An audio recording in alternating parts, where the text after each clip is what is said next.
So if you've researched diets lately, you've no doubt come across something called the paleo diet. This is a concept that's actually been around for quite some time, but only recently has garnered quite a bit of attention and buzz, primarily due to a number of celebrities that have adopted this approach, have been able to lose weight or maintain their weight, and also gain significant muscle mass from this diet. So, what is the paleo diet? So, paleo stands for Paleolithic era. This is the time in human history from about 2.5 million to 20,000 years ago. And it's important to note that that covers 99% of human history. And so the concept basically says that humans evolved around eating a certain type of diet, and that because of that, our bodies are more accustomed to eating this diet. They're more efficient at this on this diet, and that we have a much higher immune system response when following this diet.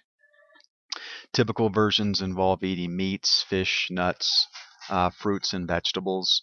And the primary items to avoid are wheat, pasta, cereal, processed sugar, and some versions suggest avoiding dairy as well.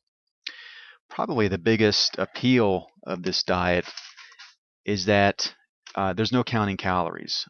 This diet is more about quality of food and not quantity of food.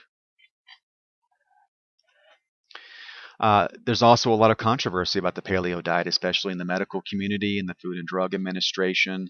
And here's why. It basically takes the presently adopted food pyramid that we're all familiar with all the grains at the bottom, suggesting that should be the greatest portion of our diet, and it flips it upside down. So if you look over here, this is what 99% of our ancestors ate.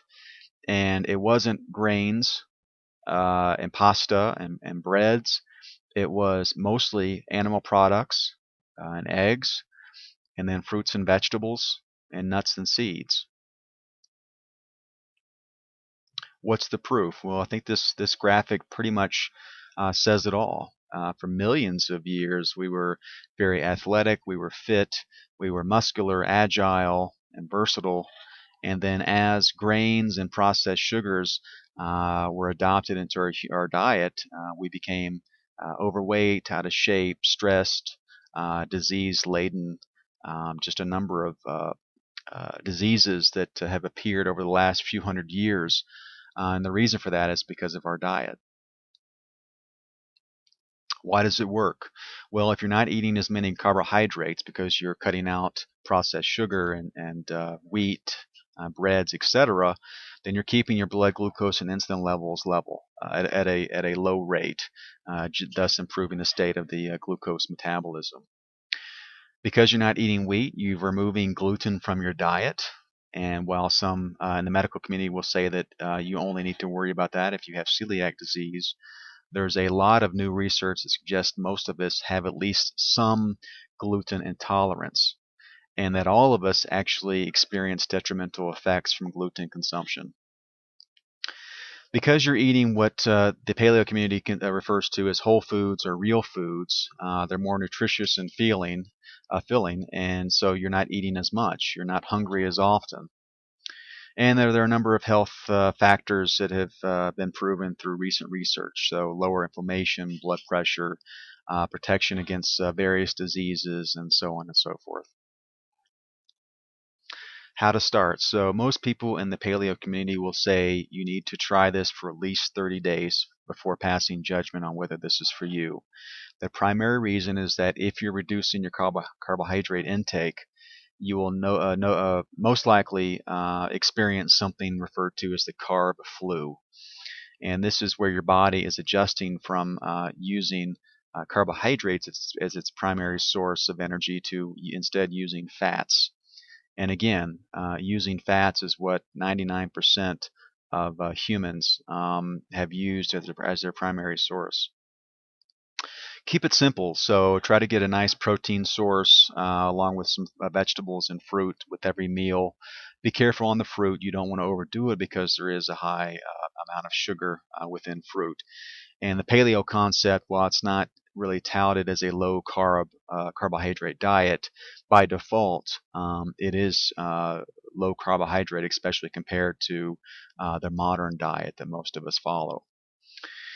If you have a hard time with cutting out the grains and processed sugar cold turkey in the beginning, then just work on minimizing those foods gradually over time. And over time, uh, maybe a few weeks, a couple of months, you start to work where you're not as dependent on these types of foods.